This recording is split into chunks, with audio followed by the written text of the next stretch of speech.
الرجيم. بسم الله الرحمن الرحيم. والحمد لله الذي هدانا لهذا وما كنا لنهتدي لولا أن هدانا الله. من يهد الله فهو المهتد ومن يضلل فلن تجد له وليا مرشدا. وأشهد أن لا إله إلا الله وحده لا شريك له وأشهد أن محمدا عبده ورسوله صلى الله عليه وسلم وآله وصحبه وسلم تسليما كثيرا. Allah, Allah qui nous a guidés à l'islam, nous n'aurions pas été guidés si Allah ne nous avait pas guidés. Celui que Allah a guidé, c'est lui le bien guidé. Et quiconque s'égare, choisit la voie de l'égarement et qu'il s'égare, tu ne trouveras aucun allié pour lui pour le mettre sur le droit chemin. Qu'Allah nous guide et nous facilite sa guidance. J'atteste qu'il n'y a point de divinité qu'Allah. L'unique Seigneur, il n'a pas d'associé à sa royauté. Et atteste que Mohammed est son serviteur messager. Et la paix d'Allah, sa miséricorde, sa bénédiction soit sur lui, sur sa famille et ses compagnons. Chers fidèles auditeurs et auditrices de la radio Montag, Savane Togo, nous sommes à l'heure de l'émission La Voix du Serviteur pour éveiller les consciences. Avec vous ce soir, nous espérons aller ensemble dans le monde spirituel et découvrir certaines merveilles du Créateur, le tout miséricordieux, le très miséricordieux qui nous a comblés à ceux de bienfaits. Et parmi ces bienfaits, c'est la vie et le temps qu'il nous a donné à vivre.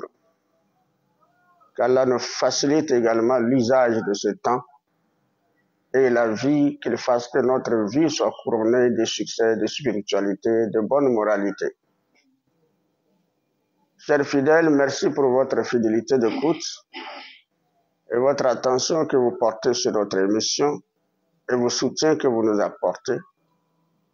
Nous sommes avec vous également sur Facebook, sur YouTube.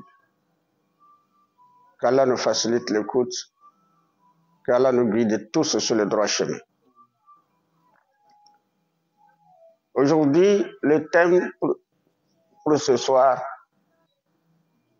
c'est le temps et ses impacts sur la vie de l'homme.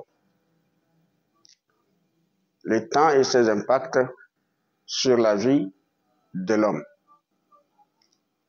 Parce que Allah, le Créateur, a donné beaucoup de choses à l'homme. L'une des meilleures choses qu'Allah a données à l'homme, c'est la vie, l'inspiration et le temps. Parce qu'il y a un certain nombre de personnes qui sont venues dans ce monde et Allah ne leur a pas accordé le temps de le vivre. Ceux-ci sont morts aussitôt. Ils sont venus, ils sont morts tôt. Tandis que d'autres viennent. Allah leur donne tout le temps. Il leur donne beaucoup de temps à vivre ce monde. Mais malheureusement, le temps qu'Allah leur a donné, qui est un temps qu'ils doivent faire bon usage.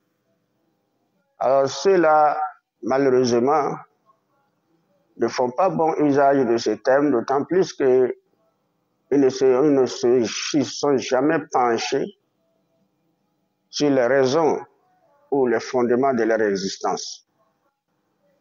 Autant la vie de l'homme n'est pas une existence vaine. Il y a pour un but, pour des raisons que le Créateur l'a fait, il a créé, il a fait exister. Tout comme ce que nous observons dans la vie humaine à travers nos activités diverses, à partir des créations, des inventions humaines, l'homme ne fabrique rien sans but. L'homme ne fabrique rien sans objectif. L'homme ne fabrique rien sans raison valable. Alors il ne s'agit pas du Créateur qui va créer l'homme sans raison, sans but. Voilà pourquoi il faut comprendre que notre vie sur Terre, notre création n'est pas une création vaine, mais fondée sur un but Et c'est dans ce cas qu'Allah nous pose la question أَفَحَسِبْتُمْ أَنَّمَا خَلَقْنَاكُمْ عَبَثًا وَأَنَّكُمْ إِلَيْنَا لَا تُرْجَعُونَ. Pensez-vous que nous vous avons créé sans but et que vous ne serez pas de retour vers nous? Pensez-vous que nous vous avons créé sans but et que vous ne serez pas de retour vers nous? Alors le but de la création est que l'homme soit reconnaissant de la vie que Dieu lui a donnée, du temps que Dieu lui a donné de vivre et de toutes les créatures qu'Allah a mis à sa disposition pour qu'il fasse usage, sont venues de Dieu. Et cette reconnaissance repose sur des actes qui sont bien précises dans la religion. Et la question de savoir, pensez-vous que nous vous avons créé sans but, sont des questions consciencieuses, des questions vraiment de juste valeur, dont leur raison d'être est justifiée. Parce que on dit l'homme vit et l'homme finit. Et la finition de l'homme, la fin de l'homme, c'est la mort. Alors à quel niveau se retrouvera l'homme après sa mort? C'est un retour vers Dieu, vers le Créateur qui l'a fait vivre la terre. Quand il quitte la terre, il retourne vers son Créateur. Alors quels sont les arguments qu'il pouvait avancer pour qu'il y ait un certain nombre de repos, de bonnes relations entre ce Créateur dont il est en face? C'est pourquoi Allah nous appelle à la reconnaissance. Le temps qu'il nous a donné, il nous a donné pour des raisons justes et qu'il faut faire un bon usage. Nous dormons, des fois il fait nuit, nous dormons, le jour apparaît, nous nous réveillons pour diverses activités. Nous ne nous rendons pas compte aussi que ces journées qui sont créées, c'est pour nous. Et ces journées et des rotations de la nuit et du jour forment ce qu'on appelle le temps. Le temps évolue de par les journées et la nuit. Lorsqu'on fait le bilan de la vie de l'homme, alors le temps que l'homme a passé sa vie, des années qui écoulées de sa vie, toutes ces années-là, leur départ, c'est les journées et les nuits qu'il a passées, qui forment des semaines, des mois et des années. C'est pourquoi le prophète sallallahu alayhi wa sallam nous informe, il nous dit qu'à chaque fois que l'aube arrive, Allah ordonne à la journée de parler à l'homme. À chaque fois que l'aube arrive, Allah ordonne à la journée de parler à l'homme. La journée lui dit, ô fils d'Adam, je suis la nouvelle créature venue pour te tenir compagnie. Je suis la nouvelle créature venue pour témoigner de tes travaux. Efforce-toi donc d'accomplir les bonnes œuvres avec moi, car tu ne me verras plus qu'au jour de la résurrection. Tu ne me verras plus qu'au jour de la résurrection. Alors le temps que tu vas passer avec moi, dans cette qui est donc je suis le nouveau, je suis étranger. Tout comme la journée de vendredi d'aujourd'hui nous a parlé. Et il s'est en allé. Cette journée de vendredi d'aujourd'hui dont nous avons passé ne reviendra plus jamais. Nous ne verrons plus ce vendredi jusqu'au jour de la résurrection. C'est ainsi que les vendredis passés, ce que nous avons vécu, et jusqu'à vendredi d'aujourd'hui, les deux vendredis ne sont pas similaires, ne sont pas identiques, sont différents. Ils portent seulement le nom, ils ont en commun le nom vendredi. Mais ce qu'Allah a mis en ces journées pour nous, nous l'ignorons. C'est ce qui fait la différence de ces journées. C'est pourquoi les situations que nous avons vécues dans les vendredis passés ne sont pas des situations similaires à ce que nous avons vécu aujourd'hui. C'est l'une aussi des preuves de la différence qui se trouve dans les journées. Donc les journées ne portent que le nom. Voilà pourquoi chaque journée qui apparaît est une nouvelle créature. Et cette nouvelle créature, selon le prophète paix et salut d'Allah sur lui, Allah leur donne de parler à l'homme. Et donc cette nouvelle créature dit à l'homme, ô fils d'Adam, je suis la nouvelle créature venue pour témoigner de tes travaux. Il n'est pas venu seulement pour te tenir compagnie, pour que tu le vives, pour la vie, tu la vis. Il est venu pour témoigner de tes travaux et à rendre compte à son Seigneur. À mon sein, tel ou tel fils d'Adam, voilà les actes qu'il a commis, bons ou mauvais. Mais toi, tu circules inattentif à cela. Tu circules comme tu veux, tu vis comme tu veux au cours de cette journée, sans te rendre compte que c'est une journée qui est venue, a aussi son but. Il y a aussi le but pour lequel Allah lui a créé. Et tu devais le vivre. Tu devais vivre cette journée également. Alors cette journée s'en va, plier également ses registres et partir avec. C'est parti pour une autre nouvelle journée. La nuit tombe, tu passes la nuit, Allah te facilite le repos. Tu te réveilles le lendemain, c'est une autre journée qui apparaît, qui est nommée samedi, qui a un nom, qui a ensemble, en commun, le nom avec le samedi passé, mais aussi différent. Si Allah te donne encore le souffle, tu passes cette journée. C'est pourquoi Allah nous dit وَمِنْ رَحْمَتِهِ جَعَلَ لَكُمُ اللَّيْلَ وَالنَّهَارَ لِتَسْكُنُوا فِيهِ وَلِتَبْتَغُوا مِنْ فَضْلِكُمْ وَلَعَلَّكُمْ تَشْكُرُونَ.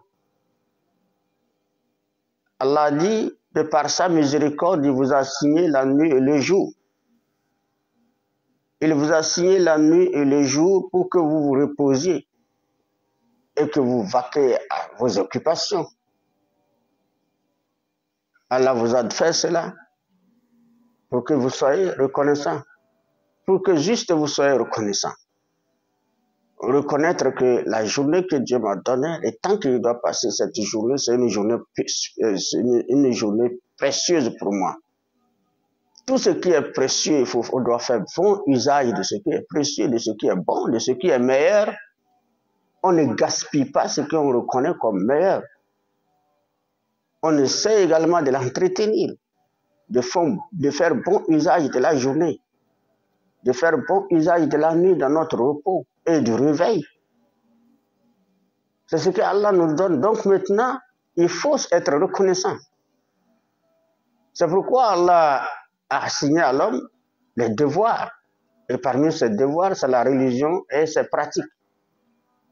Si on voit au niveau de la communauté de Mohammed, sallallahu alayhi wa sallam, paix sur lui, leur première chose dans l'apparition de la nouvelle créature qui est la journée, quand ils se réveillent, c'est d'abord exprimer leur reconnaissance par l'adoration.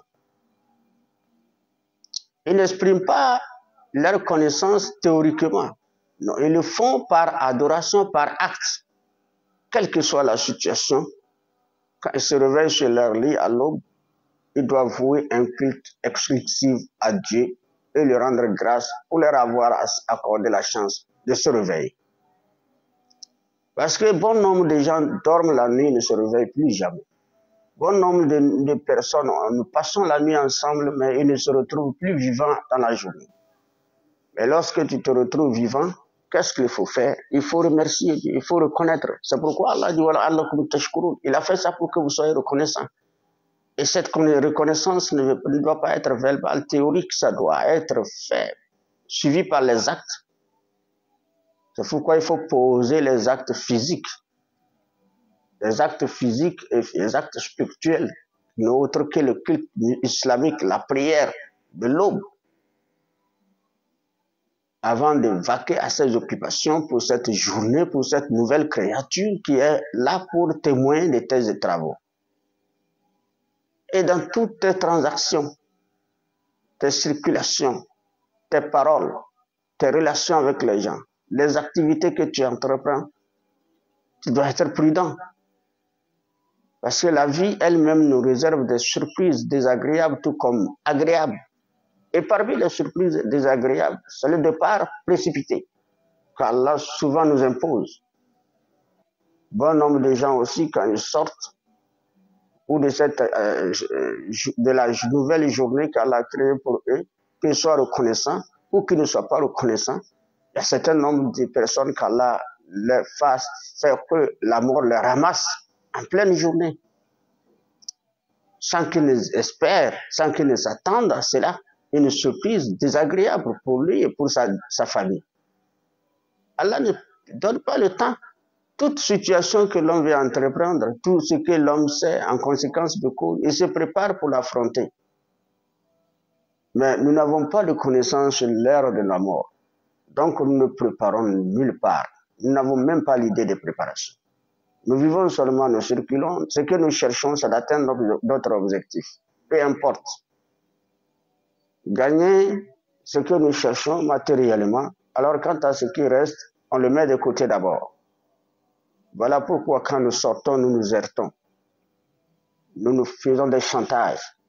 Nous nous trichons. Nous nous volons. Nous nous agressons. Parce qu'on ne tient pas compte de cette surprise-là. On ne tient pas compte que cette journée aussi est là pour témoigner de nos actions. Aucune prudence en nous. Mais Allah n'a pas manqué aussi de nous informer ou de nous donner des caractéristiques, des vraies caractéristiques de cette vie elle-même. Les vraies caractéristiques de cette vie, dont pour la plupart des gens doués de science et de connaissances et de méditation savent, mais pour la plupart, la majorité des communs mortels ne savent rien. Ils ont pris la vie comme acquis. Et pourtant, Allah dit, Alamu annama al-hayatu dunya, laibu, wa lawhu, wa zinatu, wa tafakhurun baynakum, wa takasurun fil amwali wal awlad. كمثل غيث أعجب الكفار نباته ثم يهيج فتراه مصفرا ثم يكون هتاما وفي الآخرة عذاب شديد ومغفرة من الله ورضوان وما الحياة الدنيا إلا متاع الغرور. Allah dit ce que vous ne savez pas, mais sachez-le. Sachez que la vie présente n'est que jeu, amusement, vaine parure, une course à l'orgueil entre vous et une rivalité dans l'acquisition des biens et des enfants. Cela est pareil à la pluie. Cela est pareil à la pluie, la végétation qui en vient émerveille les cultivateurs. Puis tu la vois faner et devient, tu la vois jaunir et devient fanée. Ensuite, elle devient des débris. C'est ça la nature de la vie présente. C'est ça les caractéristiques présentes, de la vie présente. Allah dit c'est un jeu. C'est un endroit, c'est un lieu que vous avez transformé de lieu de jeu, d'amusement. Un lieu pourtant qui est une vaine parure, qui vous miroite des choses contraires à la réalité, que vous le considérez comme un monde agréable à vivre. Vaine parure. Une course à l'orgueil entre vous, et dans cette manière de voir les choses, de la considération que vous accordez à cette vie éphémère, vous devenez des orgueilleux et vous vous rivalisez dans cet orgueil-là. Et une rivalité dans l'acquisition aussi des biens des enfants. Chacun veut montrer combien de richesses, combien de montants de richesses qu'il a, sa capacité en richesse. Chacun veut montrer combien d'enfants il en a et la qualité de ses enfants, des œuvres de ses enfants. C'est ça qui vous rivalise sur la terre. Vous avez autre chose d'important que vous avez accordé à cette vie que ça. C'est ce que vous avez donné comme importance de cette vie. Pourtant, c'est une vie qui est une vaine parure. C'est pourquoi Allah a comparé cela à la pluie. Nous sommes en saison sèche. Lorsque le monde se trouve en saison sèche, il n'existe plus de plantes, à moins qu'il y a là où il y a l'humidité. Tout se sèche. Mais quand la pluie tombe, la terre se gonfle et fait pousser des diverses plantes. Et cela maintenant donne l'espoir aux cultivateurs de sarcler, d'entretenir le terrain, de semer les grains et d'espérer la poussée des grains. Et lorsque cela pousse, la pluie continue par pleuvoir, entretenir les plantes qu'ils ont plantées. Ça grandit, ça devient verdureux. Les plantes deviennent verdureuses, que ce soit des maïs, du mil, etc., les haricots et tout ce qu'on a planté, tout ce qu'on a semé, ça devient verdureux. Aux merveilles des cultivateurs. Ça émerveille les cultivateurs. Quand les cultivateurs voient leurs champs vraiment verts, très brillants, ils sont vraiment contents. Parce qu'ils se disent qu'ils ont l'espoir de faire une bonne récolte. Mais lorsque Allah arrête la pluie, et que la pluie ne tombe plus pour continuer par entretenir cette verdure, va devenir jaune, va se faner. Et si la pluie s'arrête définitivement, alors ça devient des débris. Ça veut dire que ce qu'ils ont semé va mourir. Ça ne peut plus continuer ni donner les fruits ou les grains qu'ils espèrent récolter. C'est le sens de cette vie, réellement, c'est l'exemple qu'Allah nous a exposé. Que nous sachions que voilà, ça c'est la caractéristique de votre vie. Si Allah vous a donné la vie et que vous avez passé une vie d'enfance, vous brillez, votre corps brille, vous progressez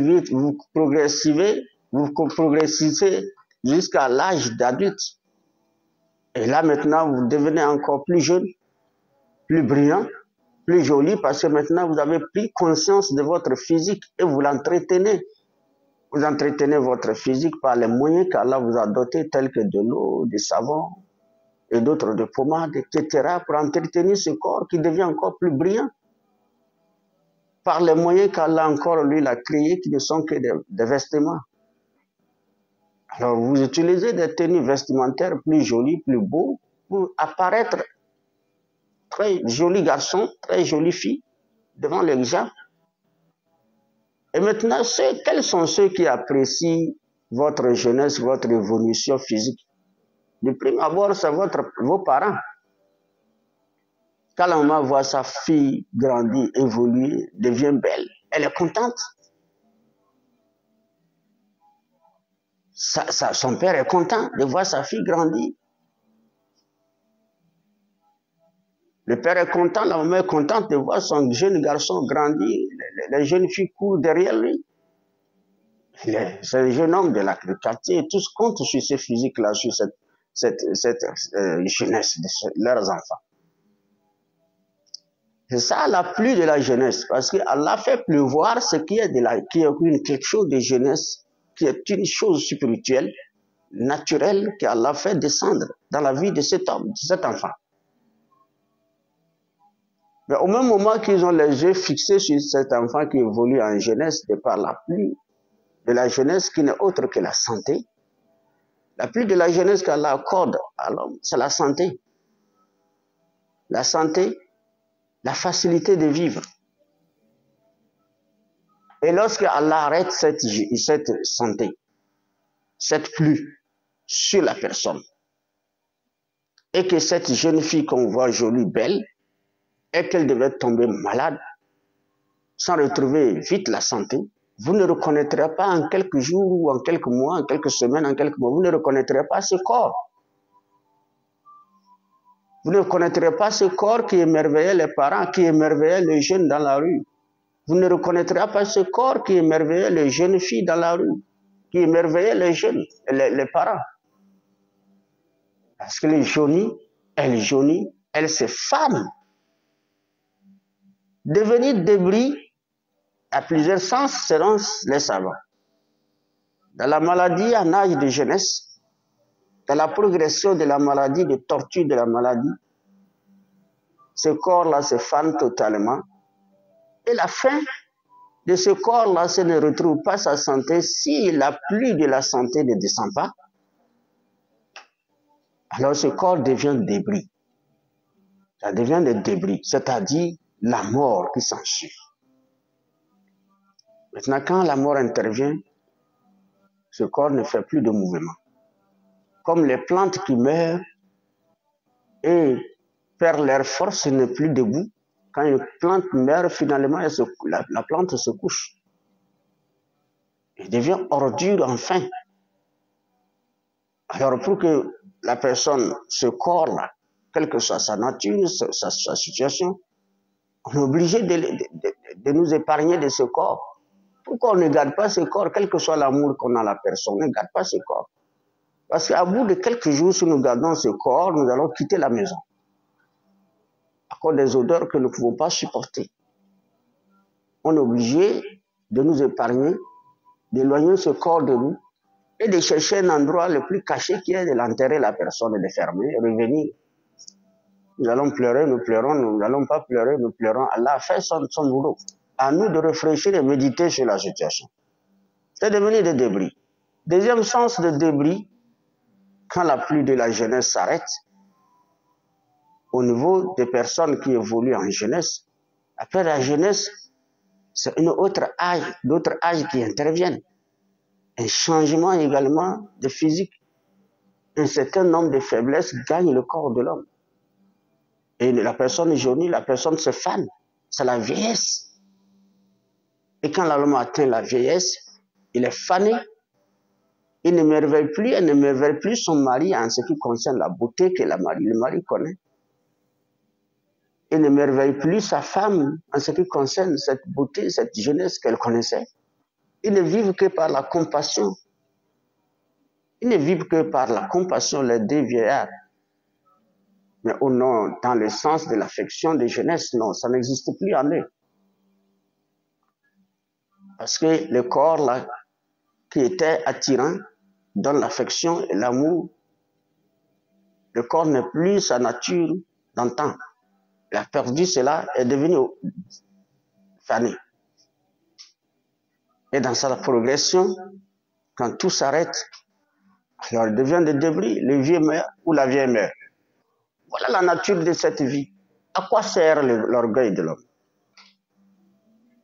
À quoi sert de grandes rivalités entre nous? À quoi sert le conflit entre les gens? À quoi sert le meurtre, le crime? À quoi sert l'ambition folle dans l'acquisition de richesses? Quel que soit le prix, à quoi sert cela? La nature de les caractéristiques de ce monde. C'est pourquoi le prophète sallallahu alayhi wa sallam, en ce qui concerne ce monde et ses caractéristiques, il dit observe 5 choses, préserve 5 choses avant 5 choses. Ta jeunesse avant ta vieillesse, ta santé avant ta maladie, ta richesse avant ta pauvreté, ta noblesse avant ta bassesse et ta vie avant ta mort. Il y a des choses qu'il faut préserver parce que le temps est précieux. Préserve ta jeunesse, la jeunesse que Allah t'a donnée. Utilise cette jeunesse-là pour être reconnaissant. N'utilise pas cette jeunesse-là pour désobéir à Dieu, pour faire le désordre sur la terre, pour commettre le désordre et des dégâts. Parce que tu es jeune garçon, parce que tu es jeune fille. Il faut faire de sa jeunesse une jeunesse de bonne moralité, de bonne mœurs et de la supériorité et de considération de soi. Faire de cette jeunesse une jeunesse de considération de tes parents, une jeunesse de respect des chefs, de tes chefs hiérarchiques, une jeunesse également de bonnes actions, une jeunesse de lutte pour tout ce qui est bon et de lutte contre tout ce qui est mal. Fais de cette jeunesse-là avant la vieillesse. Parce que si c'est là cette volonté, ces efforts-là, te manque et que tu deviens vieux, même si tu as eu l'intention, tu as encore envie de le faire, tu ne pourrais plus le faire. Tu ne pourrais plus le faire. Donc fais-le avant que vraiment cherche à le faire. Alors si tu es bien fait, tu veux faire le bien, fais-le en âge de jeunesse. Si tu deviens vieux, tu ne peux plus le faire. Si tu deviens vieux, tu ne peux pas le faire. Et si tu as opté pour le mal et que tu fais le mal parce que tu es jeune, si tu deviens vieux, tu ne peux plus faire du mal. Tu chercheras à corriger alors que tu es déjà vieux. Et les dégâts que tu as déjà posés en état de jeunesse dans le passé. Comment corriger ces dégâts-là? Comment réparer ça? Ta santé avant ta maladie. En bonne santé, c'est une pluie. La santé est une pluie qui pleut sur toi. Ce n'est pas vain, ce n'est pas gratuit. C'est pour une raison valable. Fais de cette santé-là un moyen de reconnaissance à ton Seigneur. Parce qu'il y a beaucoup de nombre de gens où, à l'heure où nous sommes, ne peuvent pas soulever la main pour mettre le repas dans leur bouche. Ils ne mangent qu'à l'aide des autres. Parce qu'ils sont faibles, malades. Mais toi, tu es en bonne santé. Et tu ne fais rien de bon. Et quand tu serais malade, que serait ton sort? Ta richesse avant ta pauvreté. Tu as cherché l'argent, tu as gagné tout ce que tu cherchais, tu as gagné la plupart, parce que tu ne peux pas tout gagner. Nous voyons la vie nous miroite des choses, c'est comme dans les déserts, qui nous miroite des choses. Quand on voit au loin, c'est comme quand on voit les mirages, on voit loin, c'est comme si c'est de l'eau qu'on voit. Quand on avance, ça recule, on avance, ça recule, jusqu'à ce qu'on se rend compte que ce n'est pas réel.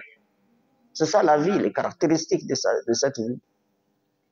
Tu marches de loin dans le désert, tu observes très loin, c'est comme s'il y a un grand océan qui est exposé et puis tu es content d'approcher. Tu avances, ça recule, tu avances, ça recule. C'est-à-dire, ça te miroite ce qui n'est pas réel. C'est ce que la vie nous fait. Ça nous fait croire qu'on peut s'accaparer de tout ce que nous cherchons. Nous courons nuit et jour, on ne fait qu'obtenir de peu.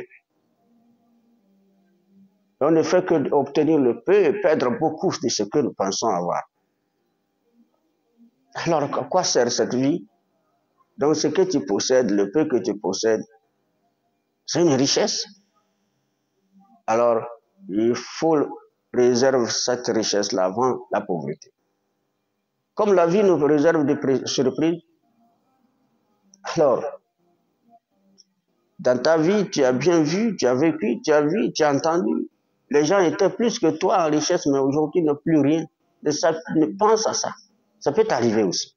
Et dans le cas où tu étais bien, tu étais riche, et que de piétiner les pieds des gens, c'est de poser des actes d'injustice avec cet argent, de commettre les dégâts, les désordres avec cet argent. Et quand tu vas redevenir pauvre, comment pourrais-tu marcher dans la société? Ta noblesse avant ta vieillesse, ta noblesse avant ta bassesse. Tu as voulu une chose, tu l'as gagnée, croyant que c'est tes efforts, sans te rendre compte que c'est un destin, c'est une volonté de Dieu, ça forme partie de ton destin. Tu as eu la chance d'être au commandement, d'être quelque chose d'important qu'on peut appeler patron, chef, etc., etc. C'est une noblesse. Alors préserve cette noblesse-là, qui n'est autre que d'accomplir de bonnes actions dans ces moments-là de noblesse, parce que ça peut te quitter. Aujourd'hui, tu l'as, demain, tu ne le seras pas. Ta vie avant ta mort, tu vis. Tu es conscient que la mort existe. Et tu observes les gens mourir devant toi. Et quelles sont tes pensées? Tu n'as que des observations ou des pensées courtes. Et surtout de faux espoirs. Et ce faux espoir, c'est quoi? C'est que tu penses, la plupart nous pensons encore que nous avons encore le temps. C'est ça l'erreur de l'être humain. Nous pensons que nous avons encore le temps. Quand on pense qu'on a encore le temps, on ne serait pas capable d'être bienfaiteur. On serait mauvais. Parce qu'on pense qu'il y a le temps de corriger. Pourtant, il se fait qu'il te reste quelques minutes, quelques secondes. Il se fait qu'il te reste quelques heures pour quitter cette terre. Tu ne sais rien. Cette vie-là, préserve-la, qui n'est autre que d'accomplir de bonnes actions avant que la mort ne te frappe. Parce qu'il n'y a pas de retour. Après cette mort, après le départ, il n'y a pas de retour. Donc il faut beaucoup de prudence avec cette vie. Le temps que Dieu nous a donné est précieux. Quel que soit le temps, le moment que Dieu nous a donné, nous devons comprendre que c'est un temps précieux qu'il faut tenir compte, être prudent dans sa gestion. C'est pourquoi le prophète sallallahu alayhi wa sallam, il nous dit, Allah a donné à l'homme deux choses importantes. La santé et la liberté. Parce que la santé fait bon vivre. Si nous ne le voulons pas, la santé fait bon vivre. Même si on est pauvre, démuni. Même si on ne trouve pas à manger assez. Quelle que soit la situation difficile que l'on vit, si la personne a la santé et qu'on reconnaît vraiment la grandeur de Dieu, il verra qu'il vit une chose plus grande. Parce que tout ce que nous cherchons, si nous rentrons en possession, que nous le vivons, il n'y a pas de santé, alors ces choses-là qui nous entourent ne seront pas délicieuses. Ces choses-là seront dégoûtantes. C'est comme si on pourrait hypothéquer toutes ces choses-là à une personne qui en a encore plus besoin et prendre la personne sa santé et vivre sans ces choses-là pour être bien portant. La plupart des gens qui sont tombés dans les maladies compliquées, on les transporte de gauche à droite, on court ici dans des grands hôpitaux, des dépenses de millions, ils ne retrouvent pas dans sa santé et que la maladie pénalise. Des fois, dans l'air, ils pensent à ça. Ils se disent, quand ils voient, ils observent même les médecins qui passent devant eux en bonne santé physique, ils se disent que, vraiment, si ces médecins, ou ces grands frères, ou cet oncle, s'ils pouvaient vraiment me donner sa santé, et que moi, je vais leur remettre tout ce que je possède pour être libre, il le fera. S'il y avait possibilité, l'homme le fera, le malade le fera. Mais combien d'entre nous reconnaissent les bienfaits de la santé? C'est pourquoi le prophète sallallahu alayhi wa sallam a dit, seul le malade connaît les valeurs de la santé. Il y a deux choses précieuses qu'Allah a données à l'homme, la santé et la liberté. Et seul le malade connaît l'importance de la santé. Et quant à ce qui concerne la liberté, nous ne connaissons pas l'importance de la liberté. Tout ce que nous voyons, ce que nous sommes malheureux parce qu'on n'a pas l'argent, parce qu'on n'a pas ceci, parce qu'on n'a pas ceci. Pourtant, la liberté aussi, c'est une richesse. Il y a ceux que Dieu a créés, mais ils n'ont pas eu la chance d'être libres. C'est aujourd'hui la plupart des gens qui sont condamnés en prison. Si vous pouvez rentrer dans leurs pensées, dans leur imagination, c'est comme que lorsqu'ils voient des gardes pénitentiaires ou des voisins ou des amis qui viennent les visiter en prison. C'est comme s'ils pourraient leur dire que si vous pouvez me remplacer, tout ce que j'ai, je vais vous donner ça. Je vais vous donner ça. Qui acceptera remplacer un prisonnier, être en prison? Et à quoi sert ces choses qu'on va lui donner? Il va faire usage de ça comment? Mais hélas, c'est pourquoi le prophète sallallahu alayhi wa sallam a dit, seul le prisonnier connaît l'importance de la liberté. Celui qui est en prison, lui connaît l'importance de la liberté. Et celui qui est malade, souffrant de la maladie, lui aussi connaît l'importance de la santé. Est-ce qu'il faut espérer que la situation nous arrive avant de reconnaître son importance et remercier Dieu et faire bon usage de la chose? Non. Il ne faut pas espérer que cela nous arrive avant de reconnaître.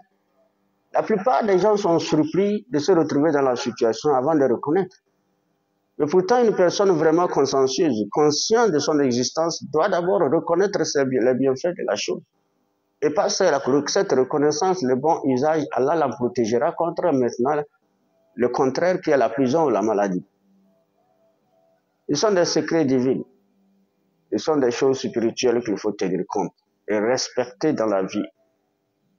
Nous sommes à la fin de cet exposé tout en vous disant merci pour tout, infiniment surtout pour votre fidélité d'écoute. qu'Allah bénisse tous nos auditeurs et auditrices qui nous écoutent de près et de loin. qu'Allah agrée nos bonnes actions, qu'il nous facilite la compréhension, qu'il fasse que nous soyons des personnes vraiment conscientes de notre existence et comprendre que le temps que Dieu nous a donné est un temps précieux et qu'il faut tenir compte de ses impacts. Parce que nous vivons le temps et ce temps nous surprend. Le temps a des impacts sur la vie de l'homme et que l'homme devait le savoir et savoir comment faire usage de ce temps et c'est là des temps que Allah lui a donné pour vivre cette terre. Portez-vous bien, nous sommes à la fin de cette émission sur le plateau de la radio Metwag, les ondes de la radio Metwag. Merci pour infiniment qu'Allah nous facilite. Louange à Allah pour ses bienfaits. Assalamu alaikum wa rahmatullahi wa barakatuh.